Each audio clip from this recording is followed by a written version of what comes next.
Hello again, everyone. Thank you for letting me know that my audio is okay. You are a very, very responsive audience, and hopefully you'll have a great deal to take out of this webinar today.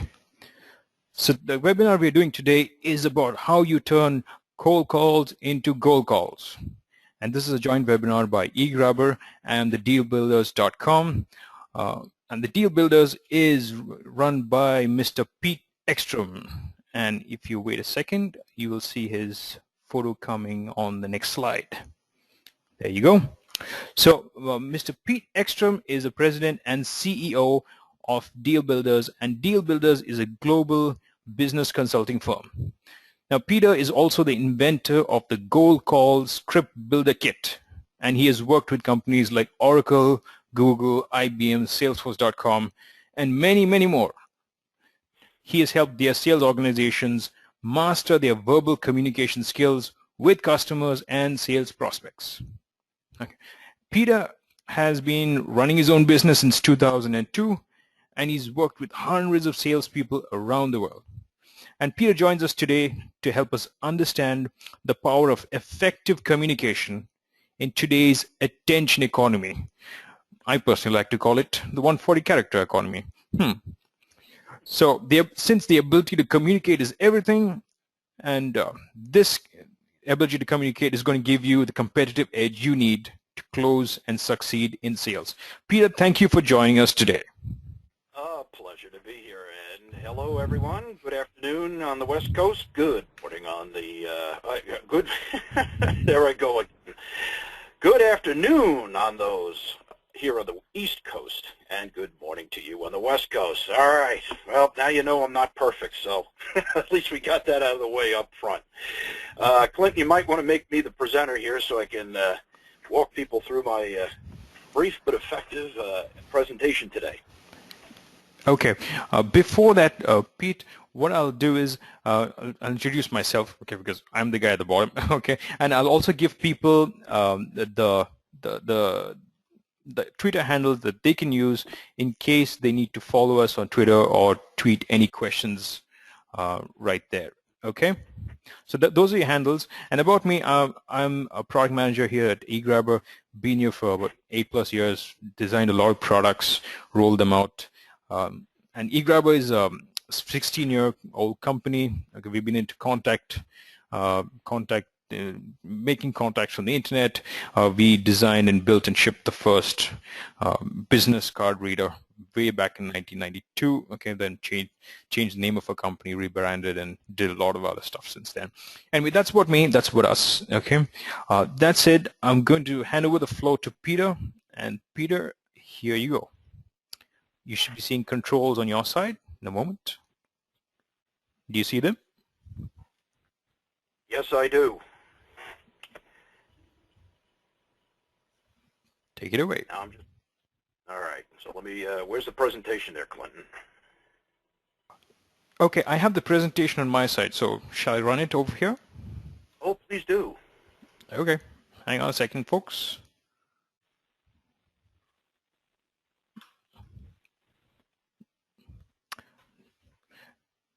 There you go. The gold card. Perfect. Now the perils of live television, huh? Hey, they know it's not recorded. All righty. Anyway, let's get started. Okay, folks, thanks for joining today. I know you're busy. I'm going to try to be as short to the point and as effective as possible with my presentation here. Turn your cold calls into gold calls. And the subtitle of that is How You Speak is How You Sell. Don't care how many other technological innovations that come up with, folks, your job is secure if you're a salesperson, because it still is today, always has been, and always will require the communication between two parties to reach an agreement and close a sale. So a little bit about me. I've got about 30 years in professional sales. I started my career selling beer.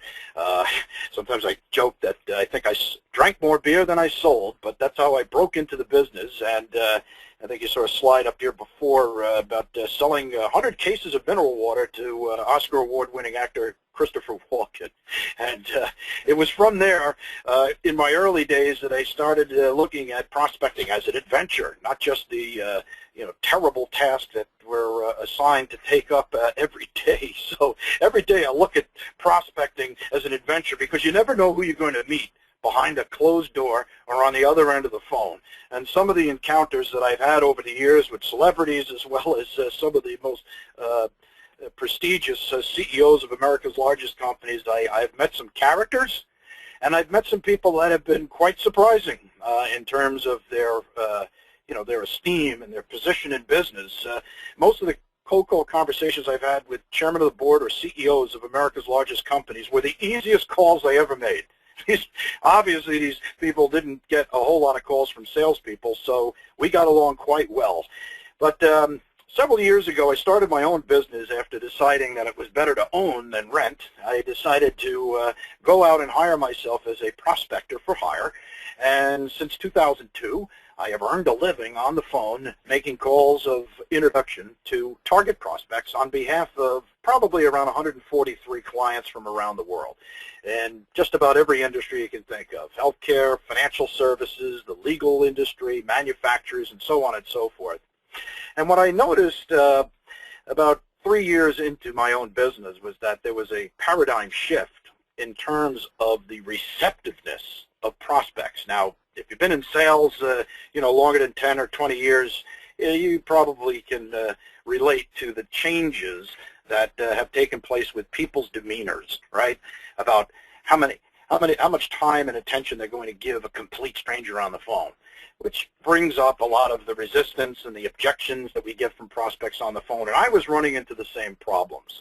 It was frustrating me, because what had worked and benefited me for years was suddenly not working as well as it used to. So having responsibility for making the number and pleasing my clients, because if I didn't produce results, I got fired. That was the danger. I didn't want to be fired, so I needed to find something different.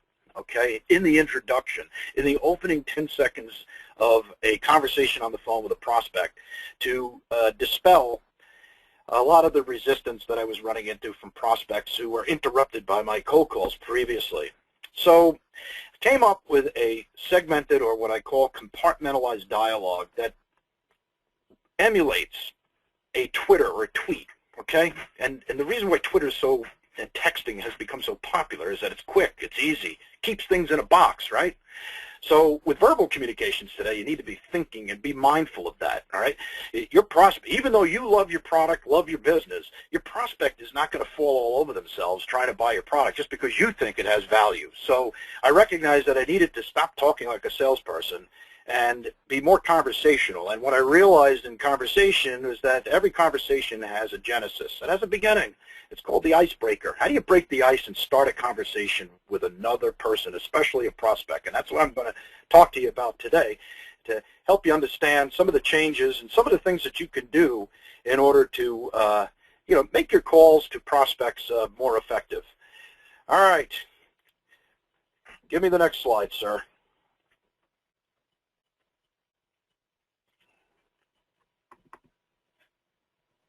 Okay, here we go. Curing foot and mouth disease. All right, well, guilty.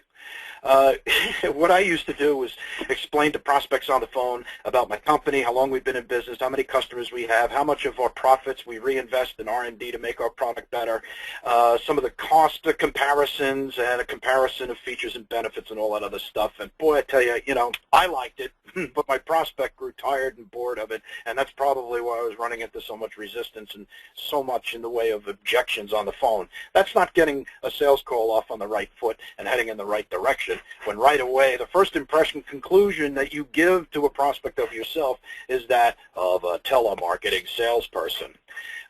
Unfortunately, as much as I love this profession of selling, the society's opinion and perception of salespeople is not a very good one. So I wanted to change that, and the first thing I recognized is that I was putting my foot in my mouth often, okay?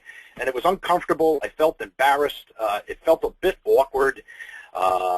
And I just was in a corner. I didn't know what to do because I was just saying the wrong thing at the wrong time. I was saying the right thing the wrong way. it just made things miserable for me. And being in my own business as a teleprospector, I needed to nail it right every time. There is no margin for error, and that's really where we are in the 21st century in terms of dealing with prospects and selling. There's just no margin for error.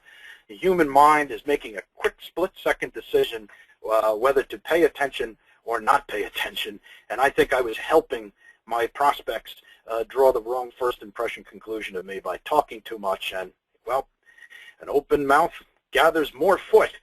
And I always like to say that a fish only gets caught when its mouth is open. A fish only gets caught when its mouth is open. Now, I know some of you out there saying, well, I've caught a fish in the fin or on the tail. I understand, but you know the idea. If you open up your mouth and say something to the prospect that allows them to misinterpret and take your words out of context, you can be rest assured that they're going to take it negatively and mount the resistance to your call. That was my problem. Perhaps it's yours, and I wanted to do everything in my power to get my foot out of my mouth so I could get my foot in the door and on to closing more sales. Next slide.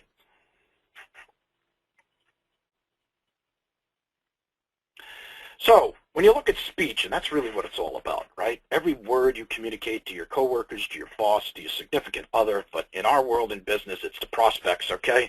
Are actually thoughts and words coming together, combining to form speech. You may not know it, but what you hear and what you see creates an interpretation in your mind, and then if you're going to respond to that, you are going to go to your vocabulary library, pick words, form a sentence, and this all happens in like a nanosecond, and then you speak. So when you think about the importance of speech, because this is the final frontier of the skill set that needs to be polished in today's business climate because attention spans are so short, and we need to make sure that what it is that we're saying to a prospect is clear, and it's articulate, it's to the point, and most importantly, folks, it's got to encourage two-way conversation. A prospect that does most of the listening to your sales pitch is no prospect at all. And I'm sure if you are out there making sales calls and you get into your elevator pitch on the phone or when you arrive at a prospect's office to sell your product or service, that it isn't long before you start speaking that the prospect is starting to think about what to say in response to what you're saying. So they're working off of your responses, and that could put you on the defensive rather quickly. And when you're speaking on the defensive, you're under pressure, and I don't know about you, but anything I do under pressure rarely comes out perfect. But we really need to be concentrating on the importance of speech. Your voice is a musical instrument, and you could be rest assured that every wrong note you play, the prospect hears it, and they seize on that opportunity to jump on you, to mount a resistance to your call, to raise an objection, and that just is a downward spiral that makes things more difficult. And when that happens, that's why you get the response from a prospect to send some information. Do you have anything you could send me? Let me give you my email. Do you have a website? Okay? These are all brush-off attempts by the prospect to end this one-way conversation so that they can get back to work on what's most important to them, and that's what they're getting paid for. So let's keep our thoughts on the power of speech in today's business climate, and that effective speech and forming that great first impression of yourself is a top priority. If it isn't now, you should make it a top priority. The prospect is listening. Next slide, please. So, just to reiterate my point, a closed mouth gathers no foot. Think before you speak. You got to be careful what you say, and I want to make a very important point here. Next slide. You have Miranda rights in sales.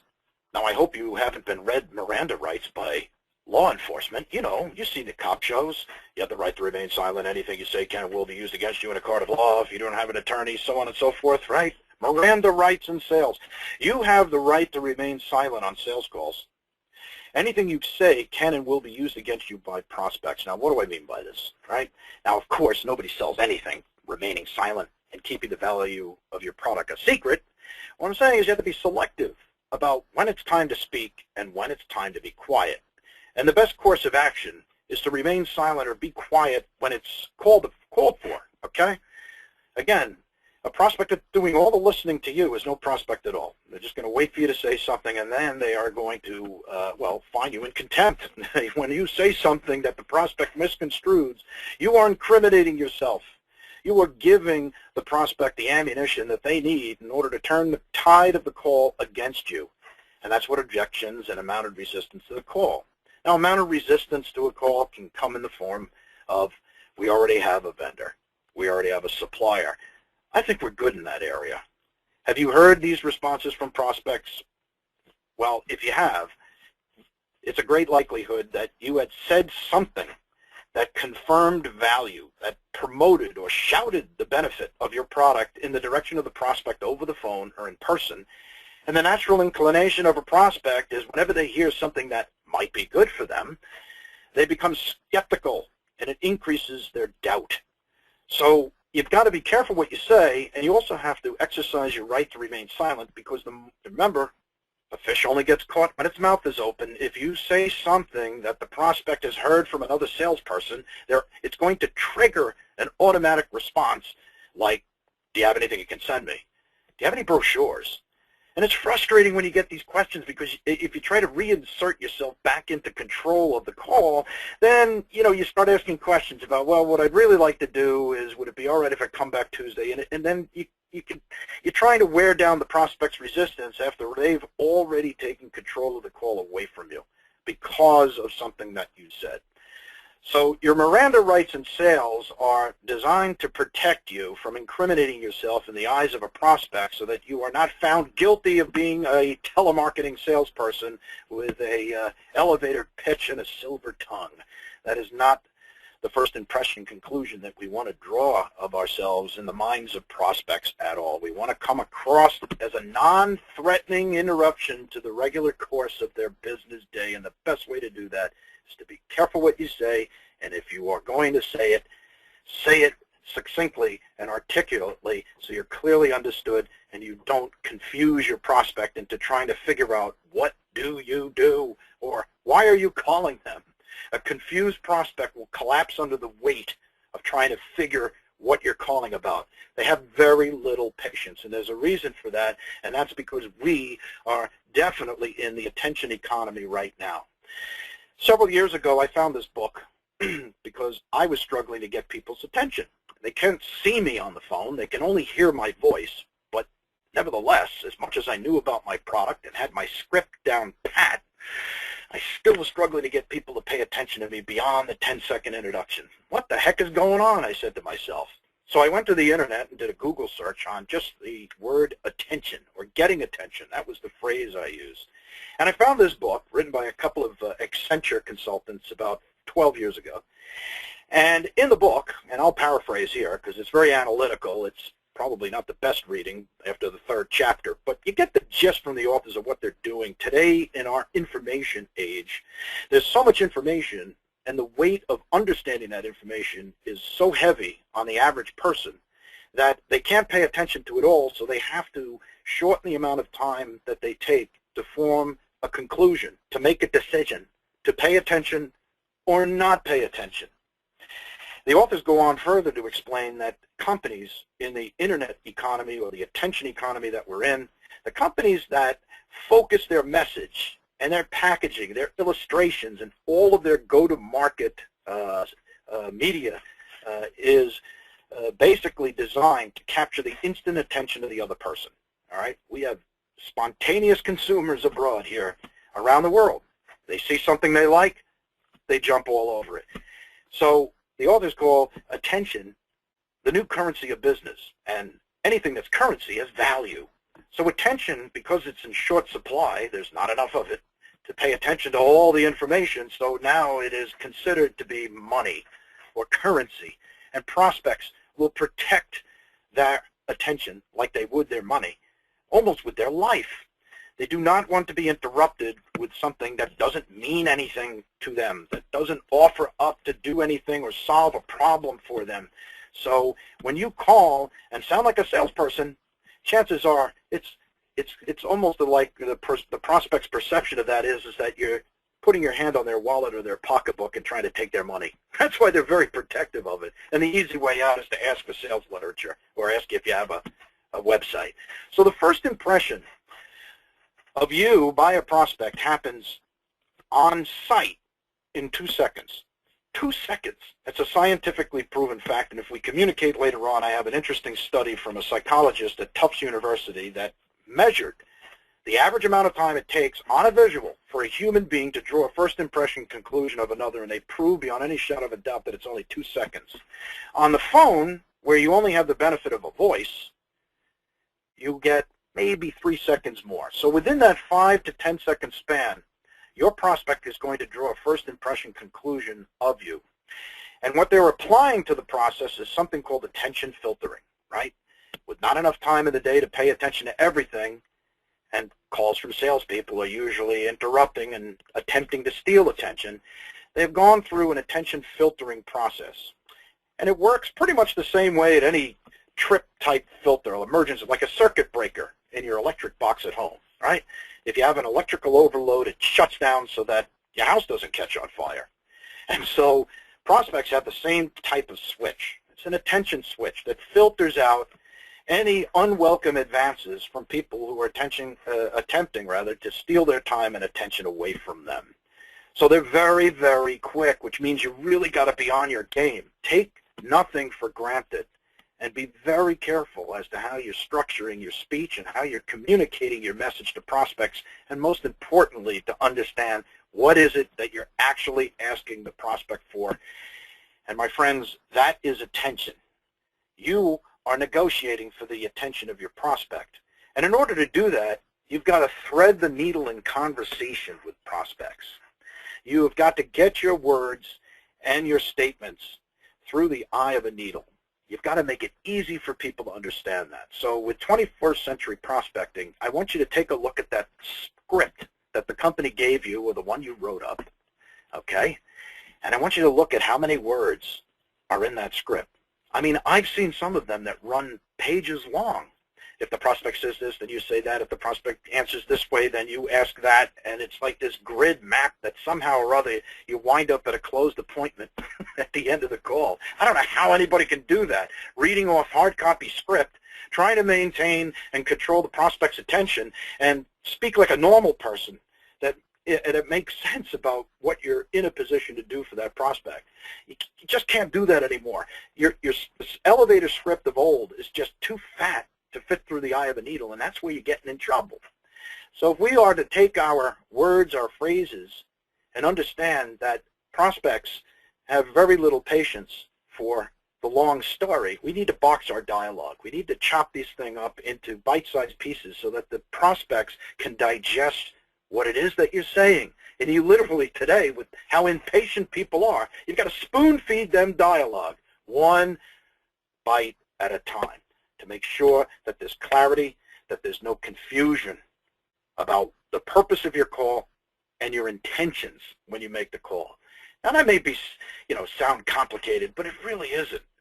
It's the salesy stuff in the books and the tapes of old that basically are reinforcing a habit that is just dooming you to fail on the phone with prospects.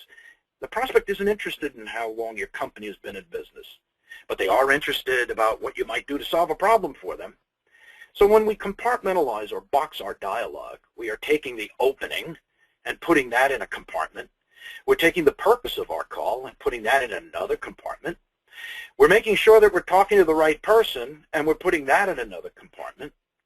We are asking for the attention of the prospect in exchange for our interest in solving a problem, and then we want to close for the next logical step in the process. Those are the 5 steps.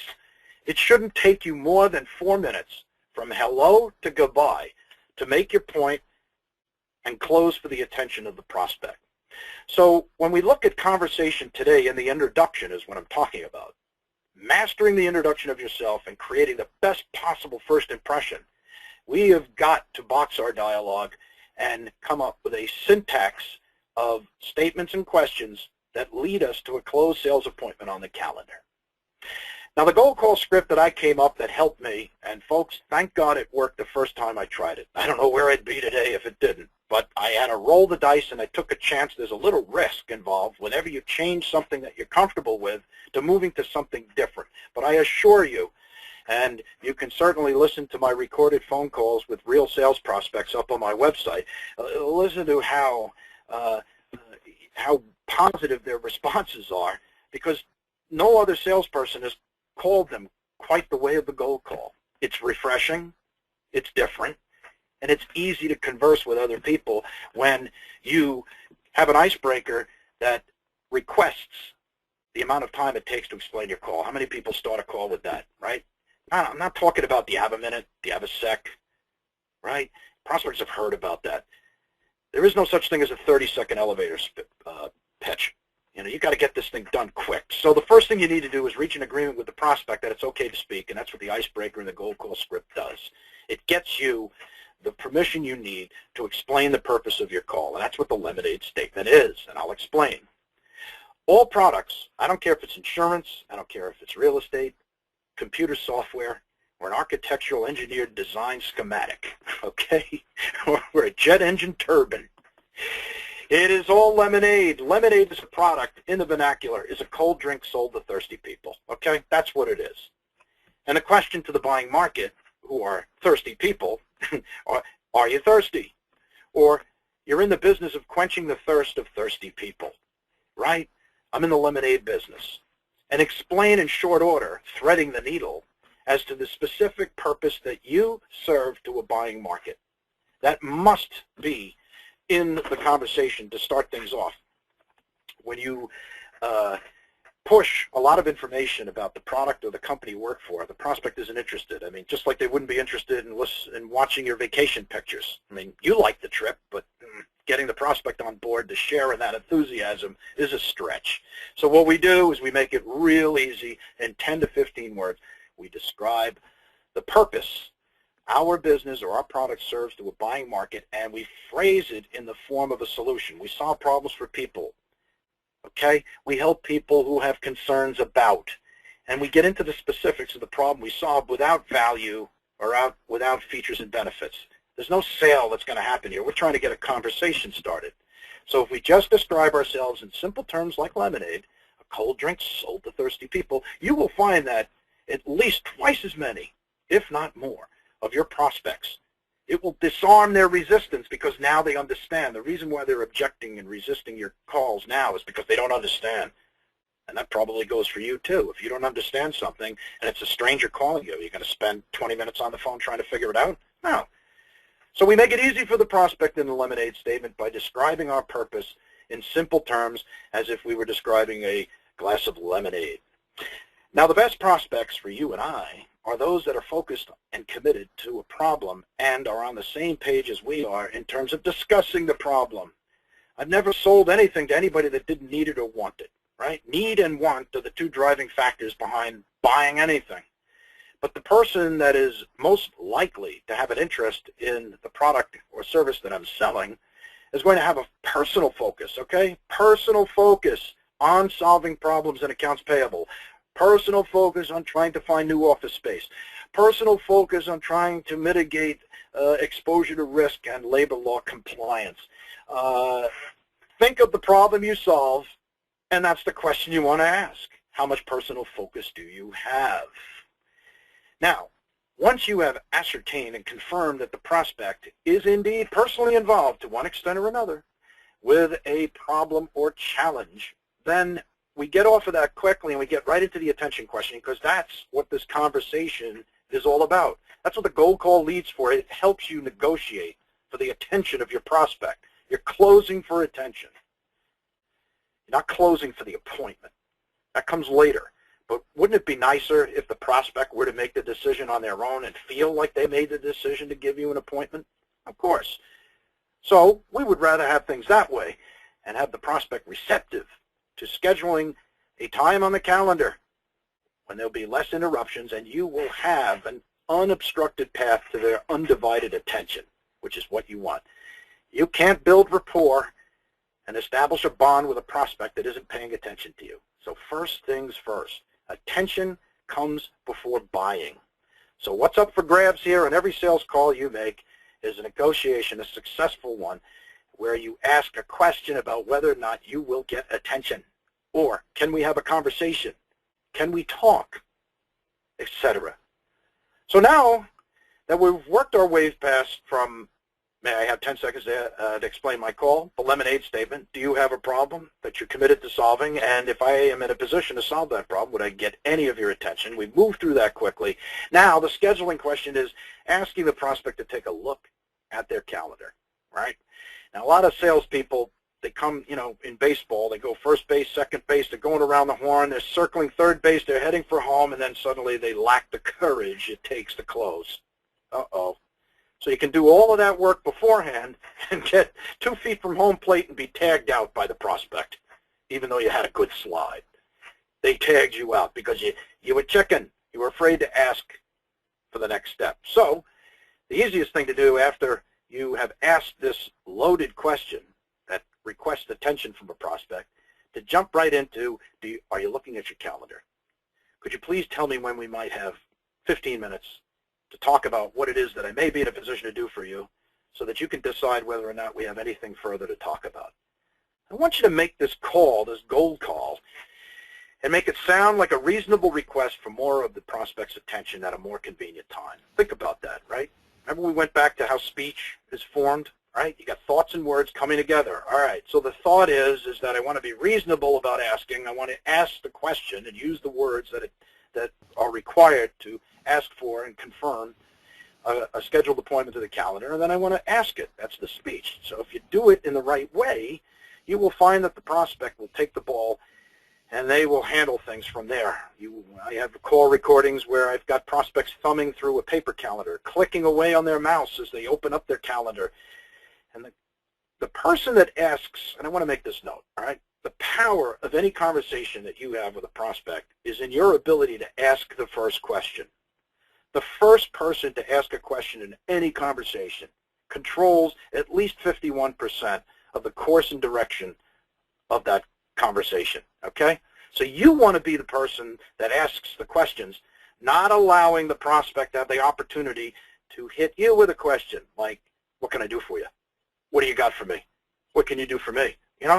These questions are designed to put you on the defensive, to come back and prove your worth. And as soon as you start talking, remember Miranda rights, you probably will incriminate yourself, and by saying something the prospect will seize on to throw you off the phone or not agree to a next step in the sale. So the scheduling question involves the prospect. The prospect has already closed the appointment, so it's just a matter of getting this on the calendar and setting up the agenda and boom, making sure that the prospect shows up on the day of the appointment. Now, I've taken quite a bit to explain these compartments and kind of thread them together like beads on a necklace. But there is an orderly flow to conversation from start to finish, and all of this should not take more than 4 minutes to complete. The world record for setting a gold call appointment is 55 seconds, okay? On average, anywhere from 2 to 4 seconds, 2 to 4 minutes, 2 to 4 seconds, my goodness, 2 to 4 minutes, all right? If you keep your words short and use the power of the proper questions, you will drive this conversation to an end point of decision, which is what you're looking to do. And get that decision specific to whether or not you will get attention or not.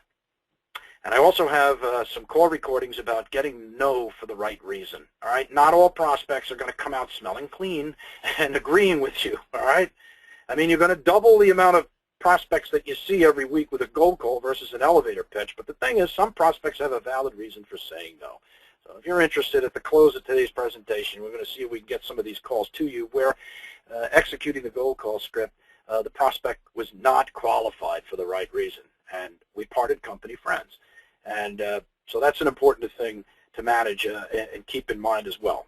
We're looking for a yes answer, but we also have to give mental recognition to the fact that some prospects say no, and can we live with that so that we can make another call and stay at it. But I guarantee you, if you use a process of conversation and build your dialogue constructively, you are going to experience a heightened sense of control that you never thought you had before. Right now, you're just letting air out of the balloon in any particular direction. Where's that conversation go when you let go of the balloon? It flies all over the room. and you leave yourself exposed to the whims of the prospects where they can take advantage of you, and that's not a good thing. That's frustrating. That's why a lot of people quit the sales game. But we want you to have constructive dialogue so that without force, without sounding snarky, you can control an interview with a prospect and reach an endpoint of decision on every call you make. Next and last slide for me. Pete, before I move on to the last slide, I know you said that people can listen to your recordings on thegoldcall.com, but is it possible you could give a sample, a teaser over here of something that happened, or something that'll give them the gold call script in maybe 10 seconds or 15? Okay. Go to thegoldcall.com. Thegoldcall.com. There's a video there that's 2 minutes long. And if you scroll down the right sidebar of the web landing page, you will see a section called Gold Call Recordings. Okay?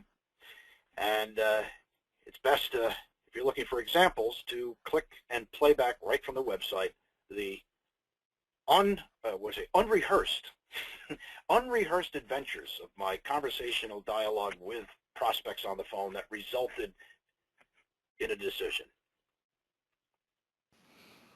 I hope that suffices. Hope it does. Hope it does. But I've listened to those calls, Pete, and I can tell you one thing. I think those calls are very hard to repeat on a webinar like this, because I've noticed in all those calls, you're taking a cue from something on the other side of the phone, and you're taking that and you're building it into a fantastic conversation. Okay? So those are nice call scripts. I've listened to them. Well, that's why I put them up there. And if you're looking for some insight as to the reality world of talking to prospects today, all right, there are perfect examples there, and you will learn more about the prospect's mindset, their responses, and examples of tactics in conversation that I apply to my calls in order to, turn a negative into a positive, or make sure that, if the prospect was expecting an elevator pitch, they got anything but an elevator pitch when I called. That's what differences attract attention. If you dare to sound, if you're willing to take a risk and sound different, right, you're going to get attention. If you sound like everybody else, you're just a face in the crowd, right? Don't be a face in the crowd. I mean, that just, there's no money being made in sales being ordinary, okay? If you're going to make it in the 21st century in this attention economy and this business climate we have now, you got to be extraordinary on every call. You got to nail it. You have to sound appetizing to the ear, or nobody's going to pay attention to you. I mean, especially if you're in a competitive business where you're selling the same thing as someone else. Perhaps you're in a commodity business. Well, the competitive edge is how you sound. How you sound is how you sell. I like to do business with people that, sound like they're alive, sound like they know what they're doing, and they're intelligent. And most importantly, ladies and gentlemen, I like to talk to people that don't waste my time. I don't have time to waste. So I'll take a call that doesn't last forever.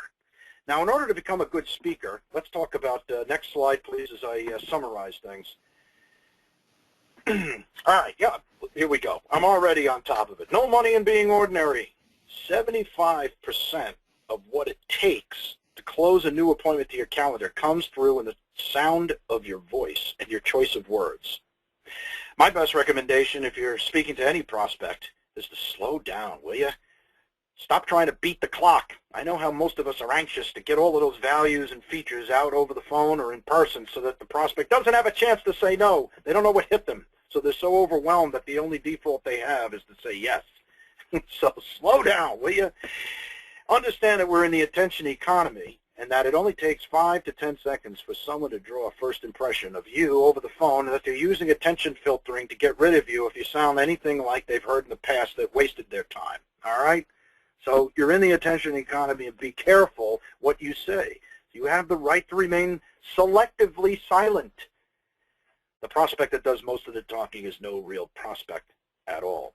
And prospects are listening, all right? I know that some of them just don't listen to much of what you're saying. You don't think they're paying attention, and they act like they're disinterested. I understand that, but they are listening. The problem is they're listening for what they want to hear. They're waiting for you to screw up say one word out of place that doesn't make sense, talk too long, talk too fast, say a wrong word, make a claim that raises skepticism. So they're listening to that. They don't listen to the good stuff. They just wait for you to say something so that they can pounce on the opportunity to take advantage of you over the phone and put more pressure on you. Ugh, that's not a good way to exist in a sales career. And last but not least, to box your dialogue. Keep it simple, all right? Chop it up, and if you spoon-feed prospects, simple dialogue about your purpose to a buying market, what you're trying to accomplish on the phone, making sure you're talking to the right person, right? You'll find that prospects are more apt to follow along with you in conversation and have that two-way conversational exchange of information that you can continue to work off of to form your follow-up questions that get you to that all-important end point of decision, yes or no. Okay, so the last slide I wanted to share with you was a little bit about an organization that I've been involved with for a long time. If you want to become a more proficient speaker, all right, I want you to check out Toastmasters, all right? Now, again, I've been in the business for 30 years, but I didn't realize what a bad speaker I was until one day when I got hired to speak in front of a group, and it was my first time. It was many years ago. I had stage fright. I couldn't believe it. I was choked up. I couldn't speak, and there was no water anywhere. I thought I was going to just bomb on stage. I was so nervous. So I've heard about Toastmasters, never bothered to go, didn't think it was worth my time. I always found something else better to do. But if you're really serious about your career and you want to go places in the business world, you got to be a great communicator. You have to be. So I would highly recommend you go to Toastmasters.org. One of these meetings lasts about an hour and 15 minutes every other week.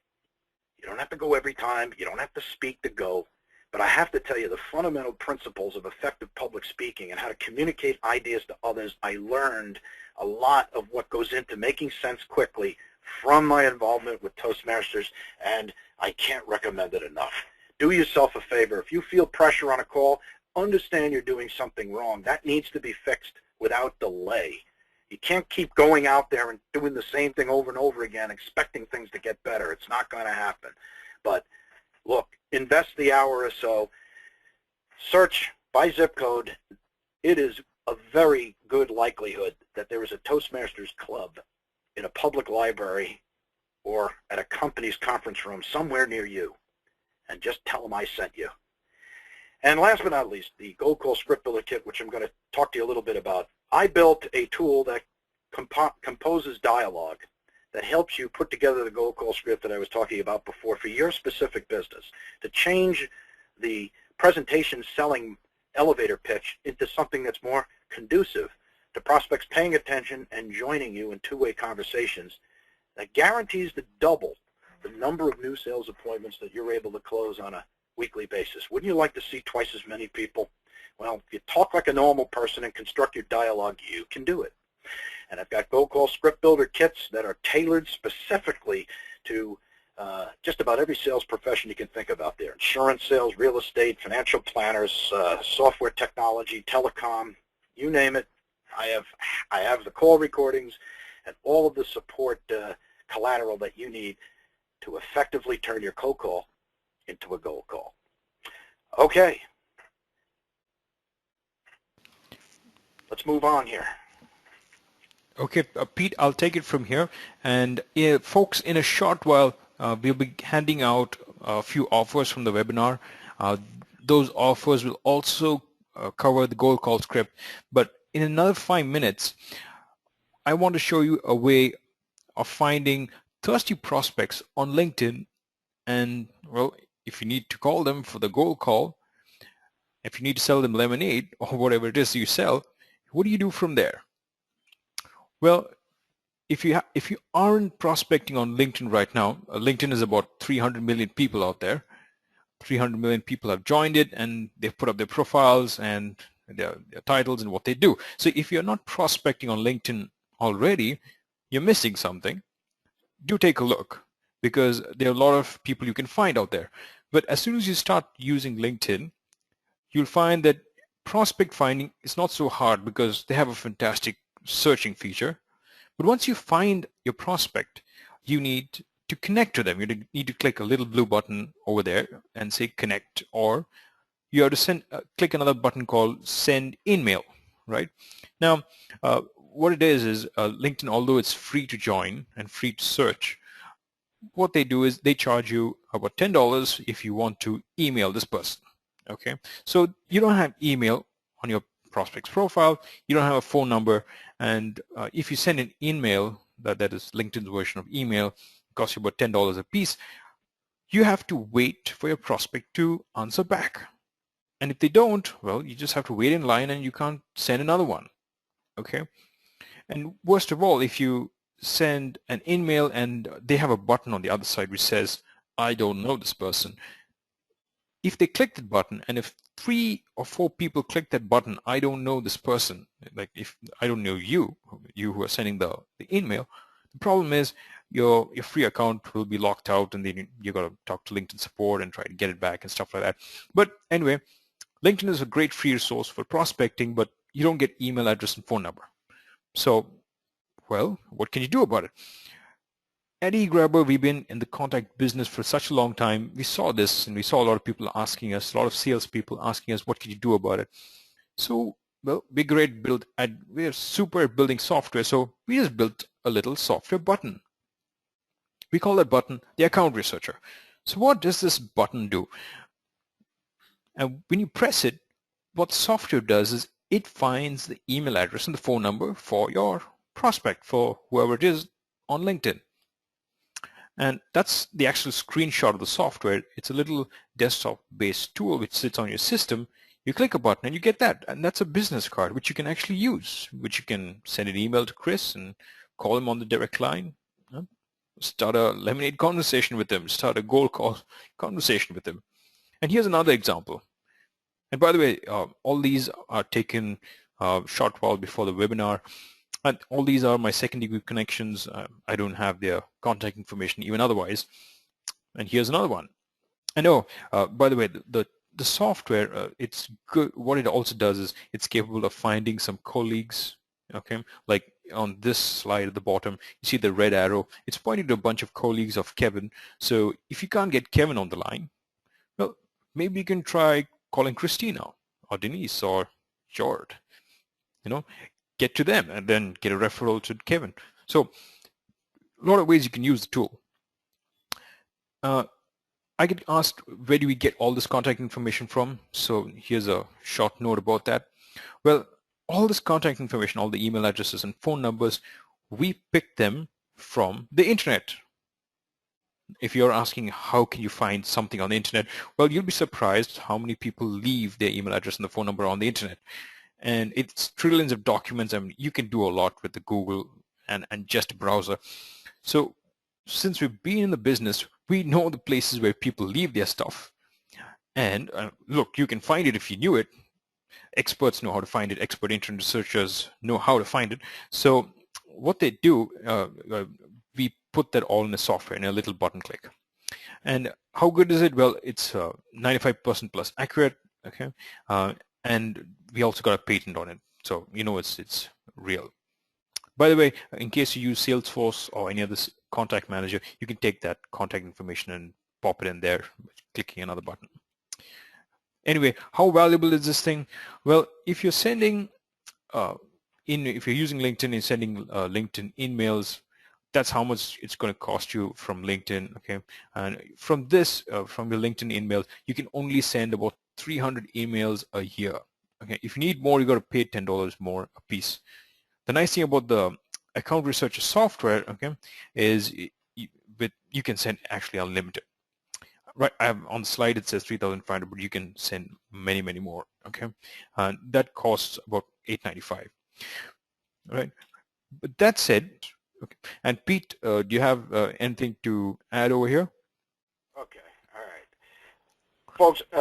The Gold Call Script Builder tool is something I invented for my own benefit, and here's the story, all right? You can't build a Gold Call script on your own. You're going to need my help, all right? I'm going to need to look at what you're using now for a call script. What are you saying to prospects when they pick up the phone? How are you interacting with prospects in an effort to get an appointment to your calendar. I want to know what that's all about. I also want to understand your business and the product you're selling to the target market audience you're going after. All of this helps me to craft and build a script for you, because we are going to have a one-on-one coaching session, okay, where I'm going to take the information you give me, and then I'm going to give you information, all right?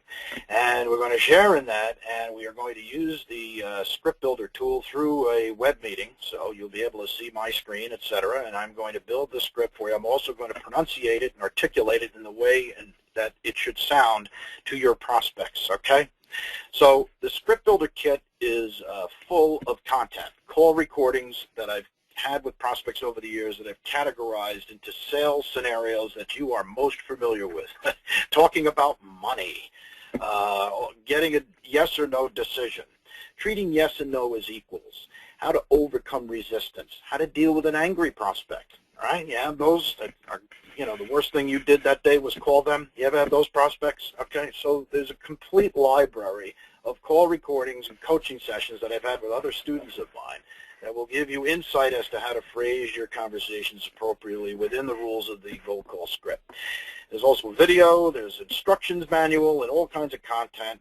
The cost is you own it forever, okay, plus the coaching call that I'm going to record for you, so you'll have a fingerprint, okay, or a voice print of the way your cold call script should sound to your prospect. And I want to emphasize that. It's not what you say, it's how you say it. So when I work with you one-on-one, we're going to spend a lot of time building your lemonade statement and making sure that you can go from the icebreaker to the scheduling question in the cold call script without any pressure or worry on your part, so that you can speak with confidence and get through to these prospects and stop the runaround and the frustrations of prospects that just, you know, give you a hard time on the phone. I want to eliminate that. So anyway, the Cold Call Script Builder Kit, you can access it any time you want. It's all of my content has been pushed to the web, and so you can, it's a self-study program that you can do. So we have a, you know, a process. If you decide to purchase the product,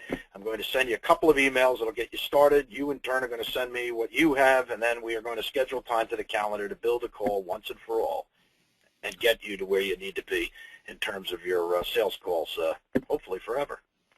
That's fantastic value. That's fantastic consulting for $200, Pete. Thank you very much. And in the meantime, we're going to take a few questions. Pete, are you okay with that?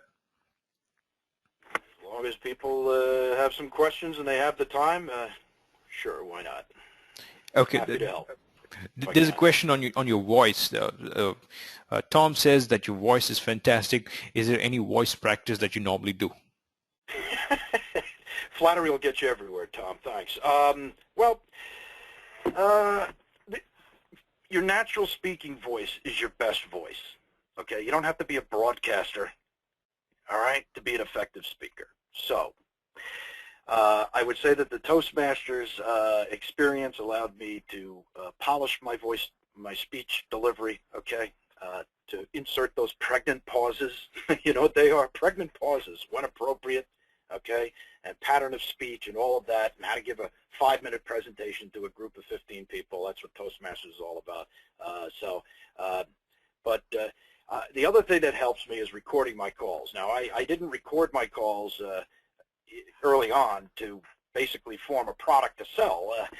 I wanted to learn, how do I sound, right? Would I listen to me? I was curious. And at first, you ask any entertainer, they can't stand to watch themselves on a movie screen, or, can't even watch a video of their concert performance. It's just, it's awkward. So, but at any rate, I was able to have a breakthrough. I figured, what the heck? Let me record the call and play it back. And the question I asked myself was, would I pay attention if I got a call from this person, that, being me, of course.